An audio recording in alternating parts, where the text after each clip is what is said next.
Soprod et la RTI vous présentent 2 minutes pour comprendre.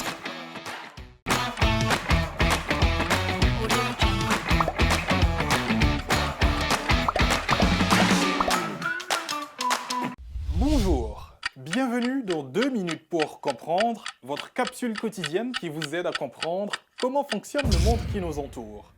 Aujourd'hui, je vais vous parler du canoë-kayak. Nous pourrions comparer ça à de la pirogue de compétition, mais quelles sont les caractéristiques de ce sport? Le canoë-kayak se pratique avec des embarcations distinctes, le canoë et le kayak. Ce sont des petits bateaux que l'on dirige, seul ou à plusieurs, avec une pagaie. Les principales différences entre les deux se situent d'une part au niveau de la position du rameur. Dans un kayak, le pratiquant est assis, contrairement au canoë où le sportif est à genoux. D'autre part, la pagaie n'est pas la même. Celle du kayak est équipée d'une pale à chaque bout, alors que pour le canoë, la pagaie n'est équipée que d'une seule pale. La pratique du kayak comme sport et comme loisir est en général regroupée avec celle du canoë et se fait dans les mêmes clubs sportifs, d'où le nom de canoë-kayak. Les deux activités se pratiquent soit en eau vive, c'est-à-dire en rivière où le courant est assez fort, soit en eau calme, c'est-à-dire des rivières lentes ou des lacs. Il existe aussi le kayak de mer. Plus stable, il permet de faire des randonnées en mer. Bien que ressemblantes, les deux embarcations ont des origines diverses. Le canoë a été inventé par les Indiens d'Amérique du Nord, tandis qu'on doit l'invention du kayak